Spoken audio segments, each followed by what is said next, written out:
We'll start now with Steve. Thank you very much.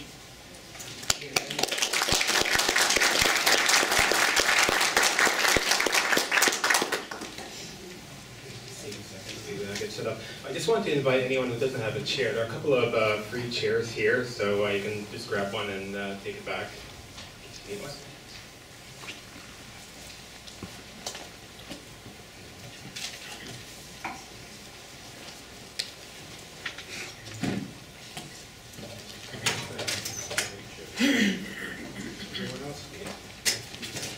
I'm delighted to see so many people who are concerned and very interested in the height control of our city and our mountain view and livability in Chinatown and Davie Village and many of the aspects that make the city unique. I'm going to first of all start off by talking about the Vancouver experience and what does it mean to be in Vancouver and what is this Vancouver experience? Okay, a little bit better. You can all hear me now. So what is the Vancouver experience? And everyone has their own vision and has their own idea about what it means to live here. I'm going to try to explain a couple of the factors from both an urban design standpoint of view, and I have a degree in landscape architecture, so I will try not to use too many technical terms and put it into layman's terms.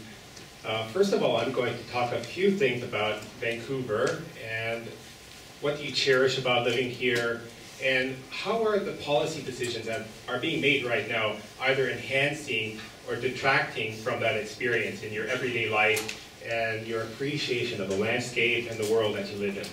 So just reflect upon that. We're going to come back to that basically once we break out into groups and discuss this in more detail. And I've just taken photos all around the city. I'm actually an avid photographer, so I usually have a camera in my pocket, so I just see something that I feel beautiful or I want to document something, I just whip out my camera and I just shoot away. So I have literally tens and thousands of slides and photographs and digital photos, and just rifle through some of them, and you can see different seasons, different experiences, and all Vancouver. Now I'm going to get to the staff report. This is going to take quite a while to get through, but I'm going to go into a lot of detail. How many of you are fairly familiar with the staff report that went out on December 16th, or the full height study? Can I get a show of hands? Okay, that's about half. Well, I've posted a link here, and my presentation is going to go live, but you can just go to Vancouver.ca, and a lot of the notes are on the council minutes meetings, and there's actually a Vancouver.ca/views, and you can find the full details on the staff presentation. But basically, the final version of the report, which is going to go before council, was posted on December the 9th, 4 p.m. on Friday. It would have been discussed and maybe voted on December 16th. It fortunately did get deferred until the 20th, so we can have this discussion. And there was the memorandum also with a few corrections there before the Christmas break. So if anyone wants to take a look at the final text that will be voted on, please take a look at it. I provide some links. Well, how did I get involved in this? Well, as a professional, I actually worked on the Ottawa height control study, and it is part of the Ottawa zoning bylaw for one of the consultants working on the project for the National Capital Commission. And on October 26th, I was at the Pacific Center. I wanted to share more of my expertise with staff. Basically, I got to fill out a survey form, and then I waited on the final text of the report. That's all. What I noticed on the panels after looking at them, and you can download the document here, is it seemed to suggest that on the first panel, second sentence, when I was referring to proposed taller buildings, it clearly states that these buildings would be visible in the skyline, but would not impact protected public views of the mountains. Now, reading on this sentence, if I'm just a layperson in the public, I think, well, okay, this is great, because on the staff presentation, there was a couple of comments made that it was suddenly nicknamed the "have your cake and eat it too" strategy. And to me, a couple of things here. But you have to remember, if something is just too good to be true, then it probably isn't. And if we flip forward to panel number 3, Okay, well, there's actually an interesting sentence in the study methodology there, step 1. But basically, they talk about where no view cones would be impacted other than the Queen Elizabeth Park view. So in other words, this is a contradiction, and I think an admission on the staff, which is the proposal of the removal of a key viewpoint, which actually controls a lot of the downtown, or a significant portion of the downtown. I'll illustrate why. This is the Patterson Toyota site. If you go to burrardgateway.ca, you can download all these images, and the developers actually been very good about posting renderings of their proposal. And here you can see that there's actually a 300-foot that's allowed, I guess, maximum discretionary height.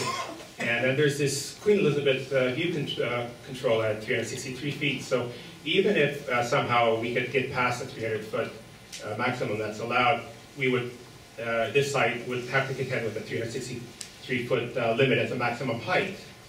Now, if this Queen Elizabeth view cone were actually removed, then they can go much higher.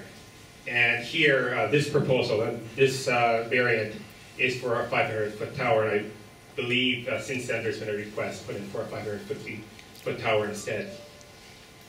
And just to go back on the history a bit, Patterson Toyota site was purchased back in May of 2007, and you can see that on Patterson's own website. And this actually predates the current view study in terms of reference adopted by council were on October 28, 2008. So just keep that in mind. And then we're going to keep going on. Okay, I'm going to do another show of hands though. If we look through the report, you're going to see this perspective here of the Burrard Bridge, and they're comparing the lower Burrard Gateway scheme and a higher one. And I just wanted to ask you, like, in your opinion, is this a view of the differences between the two heights considered for the Burrard Gateway when crossing the bridge in a car? Show of hands, who believes that this is the case? Anyone? Like this is what you're going to see when you're crossing the bridge from the viewpoint of a car. Any takers? You're talking about the second one? Yeah, so no, both of these views, are they from the point of a view of a car going across the Burrard Bridge, looking at the 500-foot tower proposal and a 360-foot tower proposal? What's the question? Well, are you at the level of a car? Is this the viewpoint? Are you riding in a car? Yeah. Okay.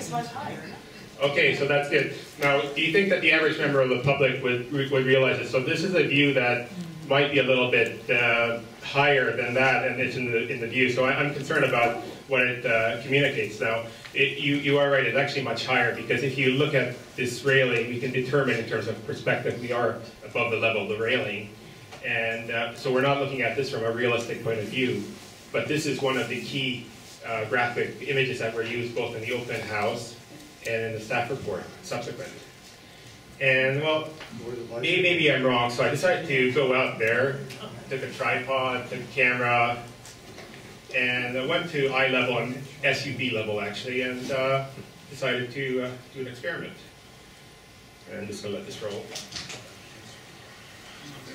Kill the audio. So yeah, you can actually see that we are below the railing, so that perspective is not from the view of an automobile. It's actually much lower, and then you can see the Burrard Bridge. And the view is completely different that you're going to experience, either from the point of view of a cyclist or a pedestrian, or someone crossing the bridge with a car. So I'm very concerned about the graphics. I just let it roll a little bit. And this is a magnificent bridge, by the way, so I actually wouldn't want to interfere with the view of this historical heritage bridge. Okay, so I don't know if we're talking about the view from on top of a transport truck or so on, but it's not a fair and accurate representation in my opinion.